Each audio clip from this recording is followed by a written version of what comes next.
İzləyicilər, mən Səməd Ehtiram. Bugün sizinlə tarixdən Təbriz şəhəri haqqında danışacağım.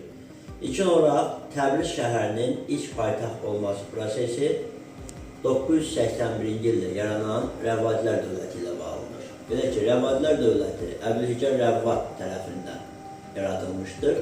Rəvvadilər dövlətində Əbülhicər Rəvvad bir sərkərdə olaraq ərəb mənşəli Əzdilər nəslinə mənsub idi.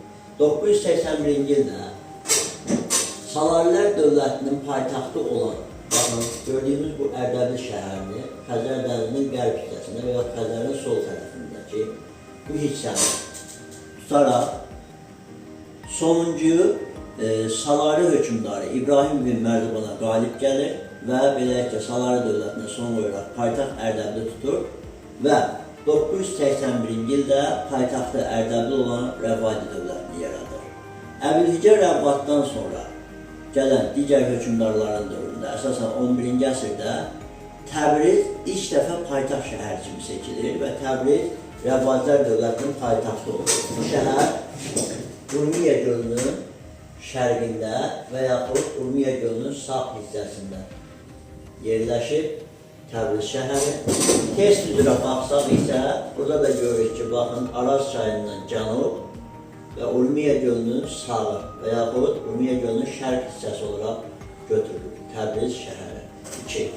Təbriz şəhəri haqqında əlavə məlumat versək, deyə bilərik ki, Təbriz şəhəri 13-cü əsrin sonu, 13-cü əsrin əvvəllərində Eldənizlər dövlətinin əsas mərkəz, paytaxt şəhərlərindən biri olubdur.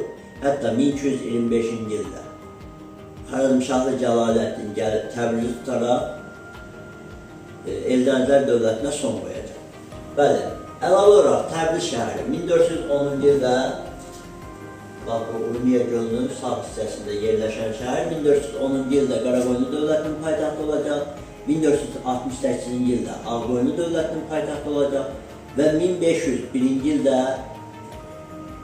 Şah İsmail tərəfindən yaradılmış Səfəvi dövlətinin paytaxtından biri olacaq və Səfəvi dövlətinin ilk paytaxtı 1501-dən 1555-ci ilə qədər Təbriz şəhəridir.